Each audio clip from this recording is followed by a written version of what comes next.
Okay, അപ്പോൾ fixed income സെക്യൂരിറ്റീസിലെ first problem ആണ് estimating of bond yield.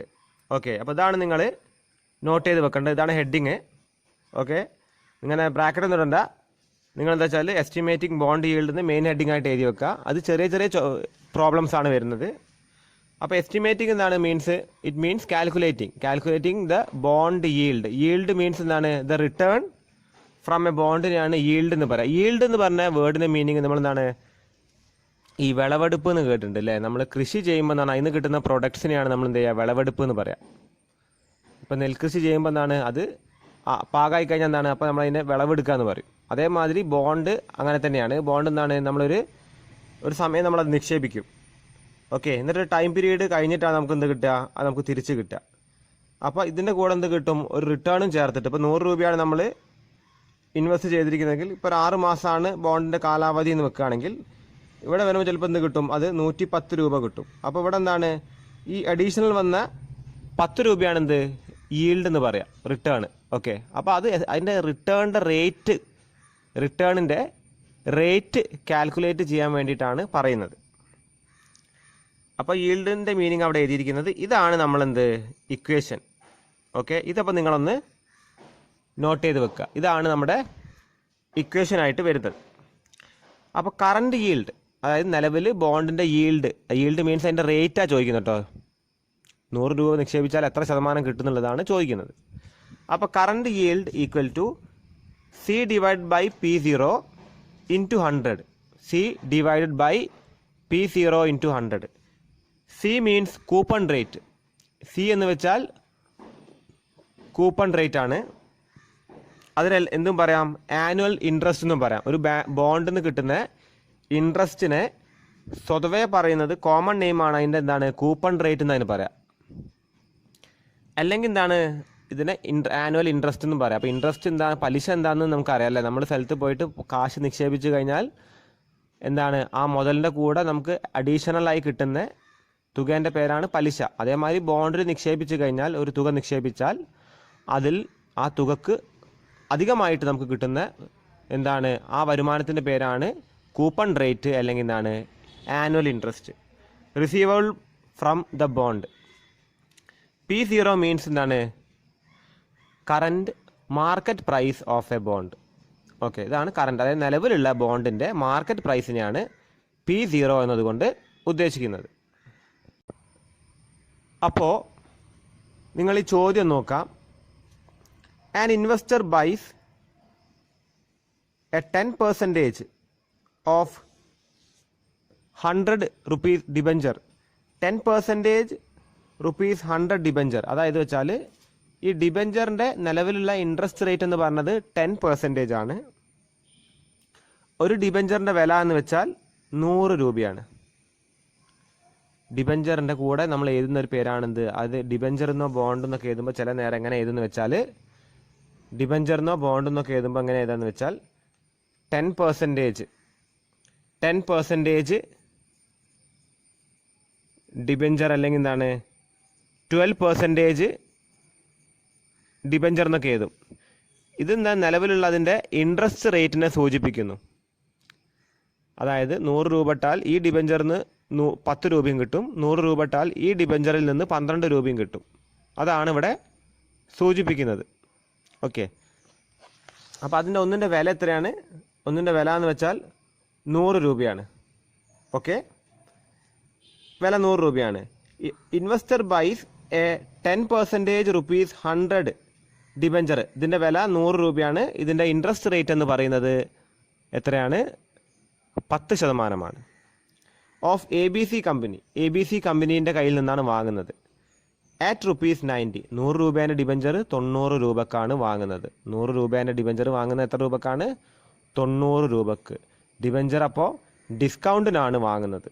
Calculate the current yield on the instrument. അതായത് ഇപ്പോൾ ഇവിടെ ഡിബഞ്ചറിൻ്റെ, അപ്പോൾ ഡിബഞ്ചറും ബോണ്ടും they are basically the same thing. ഞാൻ അതിന് മുമ്പും പറഞ്ഞിട്ടുണ്ട്, ഡിബഞ്ചറും ബോണ്ടും സെയിം സാധനങ്ങൾ തന്നെയാണ്. ഗവൺമെൻറ് ഡിബഞ്ചർ ഇറക്കുമ്പോൾ എന്തായി? അതിൻ്റെ പേരാണ് ബോണ്ട് എന്ന്. ഓക്കെ, അതല്ലെങ്കിൽ നമ്മൾ വേറെ രീതിയിൽ പറയുകയാണെങ്കിൽ ഒരു കമ്പനി ഒരു ജോയിൻറ്റ് സ്റ്റോക്ക് കമ്പനി ബോണ്ട് ഇറക്കിയാൽ എന്തും പറയാം, അതിനെ ഡിബഞ്ചർ എന്നും പറയാം. ഇപ്പോൾ വെച്ചാൽ സ്പെസിഫിക് കമ്പനീസ്, ഒരു ക്രെഡിറ്റ് വർത്തി കമ്പനികൾക്കൊക്കെയാണ് ഒരു സ്പെഷ്യൽ ബോണ്ടുകളൊക്കെ ഇറക്കാനുള്ള അവകാശങ്ങളുണ്ട്. അപ്പോൾ അതിൻ്റെ പേര് ബോണ്ട് തന്നെ പറയും. അല്ലെങ്കിൽ സ്വതവേ ഒരു കമ്പനി ബോണ്ട് ഇറക്കില്ല, കമ്പനി അങ്ങനത്തെ ഇൻസ്ട്രുമെൻറ്റ്സ് ഇറക്കുമ്പോൾ അതിൻ്റെ പേര് ഡിബഞ്ചർ എന്നാവും. സ്വതവേ ഗവൺമെൻറ് ഇറക്കുമ്പോൾ എന്തായി, അതിൻ്റെ പേര് ബോണ്ട് എന്ന് പറയാം. ഓക്കെ, അപ്പോൾ ഇവിടെ നമുക്ക് ഇതിൻ്റെ കണക്കൊന്നുമല്ല ചെയ്യാം. ഓക്കെ, അപ്പോൾ നമുക്ക് ഈ ഡിബഞ്ചറിൻ്റെ കറൻറ്റ് മാർക്കറ്റ് പ്രൈസ് എത്രയാണെന്ന് നോക്കണം. ഇതിൻ്റെ ആനുവൽ ഇൻട്രസ്റ്റ് റേറ്റ് അല്ലെങ്കിൽ കൂപ്പൺ റേറ്റ്. അപ്പോൾ ഡിബഞ്ചർ ആയതുകൊണ്ട് ആനുവൽ ഇൻട്രസ്റ്റ് റേറ്റ് എന്ന് എഴുതിയാൽ മതി. ബോണ്ട് ആകുമ്പോൾ കൂപ്പൺ റേറ്റ് എന്ന് എഴുതിയാലും മതി. അധികം ബോണ്ടിൻ്റെ കൂടെയാണ് നമ്മൾ കൂപ്പൺ റേറ്റ് എന്ന് ഇതിൻ്റെ സാധനത്തിന് പേര് പറയാം.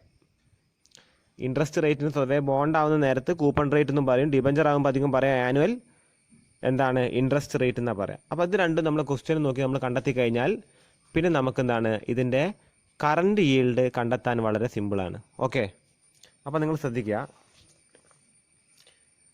യഥാർത്ഥത്തിൽ ഡിബഞ്ചറിൻ്റെ വില 10 രൂപയാണെങ്കിലും ഇയാൾ എത്ര രൂപ കൊടുത്താണ് വാങ്ങിയിരിക്കുന്നത്? ഇയാൾ 90 രൂപ കൊടുത്തിട്ടാണ് ഡിബഞ്ചർ വാങ്ങിയിരിക്കുന്നത്. ഓക്കെ, ഇത് വെച്ചിട്ട് കാൽക്കുലേറ്റ് ചെയ്യണം പറഞ്ഞാൽ ഇവിടെ നമ്മളെ ഇൻട്രസ്റ്റ് റേറ്റ് എത്രയാണ്? അത് 10% അല്ലേ, 10 ആണ് ഇൻട്രസ്റ്റ് റേറ്റ്. ഇവിടെ കറൻറ്റ് മാർക്കറ്റ് പ്രൈസ് എത്രയാണ്? 90 രൂപ അല്ലേ, വില കൊടുത്ത് വാങ്ങുന്ന വിലയല്ലേ, അതായത് എത്ര രൂപക്കാണ് കാശ് കൊടുത്ത് വാങ്ങുന്നത് അതാണ് കറൻറ്റ് മാർക്കറ്റ് പ്രൈസ്. വില എത്ര വെച്ചെന്നല്ലല്ലോ, വില എത്ര സെറ്റാക്കി, വില 100 രൂപ സെറ്റാക്കി വെച്ചിട്ടും പക്ഷേ ഡിബഞ്ചർ പോയത് 90 രൂപക്കാണ്. അപ്പോൾ അതാണ് അതിൻ്റെ കറൻറ്റ് മാർക്കറ്റ് പ്രൈസ്. ഓക്കെ, അപ്പോൾ നിങ്ങളിവിടെ എഴുതുക. ഓക്കെ, ഇവിടെ താഴെയായിട്ട് നിങ്ങൾ എഴുതേണ്ടത് calculation of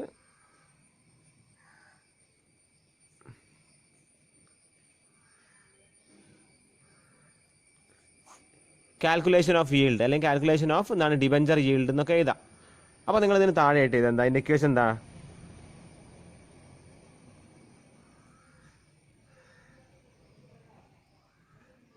C divide by PO into 100. C ആണെന്ത്? ഇതാണ് C, ഇതാണ് PO. ഓക്കെ, C എത്രയാണ് വരുന്നത്? PO എത്രയാണ് വരുന്നത്? ഇൻറ്റു 100 എത്രയാണ് വരിക? ഇതാണ് ടെക്സ്റ്റിൽ കൊടുത്തിരിക്കുന്നത്. നിങ്ങളൊന്ന് കാൽക്കുലേറ്റ് ചെയ്ത് നോക്കുക. 11.11% പെർ ആനം, പ്രതിവർഷം 11%, അതായത് 11.11% ഈൽഡ് കിട്ടും, റിട്ടേൺ കിട്ടും. ഏത്? ഈ ബോണ്ടിന്. നമ്മൾ പ്രത്യക്ഷത്തിൽ നോക്കുമ്പോൾ ബോണ്ടിന് റിട്ടേൺ എത്രയാണ്? 100 രൂപേൻ്റെ ബോണ്ട് അല്ലേ, 100 രൂപേൻ്റെ ബോണ്ടിന് 10% ഇൻട്രസ്റ്റ് എന്ന് പറഞ്ഞിട്ട് കൊടുത്തിട്ടെങ്കിൽ പോലും ശരിക്കുള്ള റിട്ടേൺ എത്ര, ഈൽഡ് എത്ര കിട്ടുന്നത്? 11.11% ആണ് കിട്ടുന്നത്. ഇനി അടുത്ത ക്വസ്റ്റ്യൻസ് നോക്കാം. The face value of a bond is ₹100. അപ്പോൾ ബോണ്ടിൻ്റെ ഫേസ് വാല്യൂ, യഥാർത്ഥ വില എന്ന് പറയുന്നത് 100 രൂപയാണ്. ഇതിൻ്റെ കൂപ്പൺ റേറ്റ് എന്ന് പറഞ്ഞത് 9% ആണ്.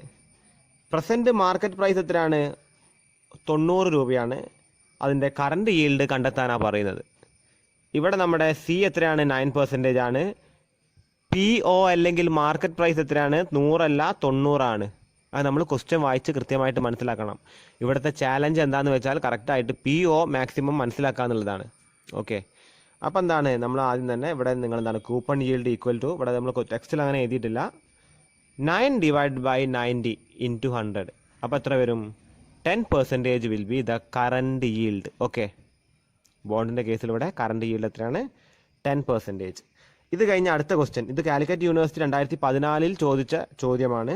If a bond of face value is 100, coupon rate is 12%, is selling for 800, what is the current yield? അതായത് ഈ ബോണ്ടിൻ്റെ ഫേസ് വാല്യൂ എന്ന് പറഞ്ഞാൽ 100 രൂപയുള്ളൂ, പക്ഷേ ഇത് എത്ര രൂപക്കാണ് വിൽക്കുന്നത്? 800 രൂപക്കാണ് വിൽക്കുന്നത്. അപ്പോൾ അത്രയും ഡിമാൻഡുള്ള ബോണ്ടാണ് അത് കഴിഞ്ഞിട്ട് ഇതിൻ്റെ കറണ്ട് അല്ലെങ്കിൽ കൂപ്പൺ റേറ്റ് എത്രയാണ്? 12%. അപ്പോൾ what is the current yield of the bond? അപ്പോൾ ഇവിടെ നിങ്ങൾ എഴുതണം current yield equal to 12 divide by 12 ആണ് C, പി യു എത്രയാണ്? ഇപ്പം നിലവിലുള്ള എത്ര രൂപക്ക് അത് വിൽക്കുന്നത്? 800 രൂപക്ക്. ഇൻറ്റു 100 എത്രയാണ്? 1.5% ആണ് കറണ്ട് yield. അപ്പോൾ ഇത് വളരെ ചെറിയ ക്വസ്റ്റ്യൻസ് ആണ്, പക്ഷേ ചോദിക്കാൻ വളരെ ചാൻസ് കൂടുതലാണ്. അപ്പോൾ നിങ്ങൾ ഇത് 3 ക്വസ്റ്റ്യൻസ് നിങ്ങൾ ടെക്സ്റ്റ് നോട്ട്ബുക്കിലേക്ക് നിങ്ങൾ എഴുതി വെക്കുക. ഓക്കെ, അപ്പോൾ ഇതിൻ്റെ ഒരു ഇമേജ് ഞാൻ നിങ്ങൾക്ക് എടുത്തിട്ട് സെൻഡ് ചെയ്ത് തരാം.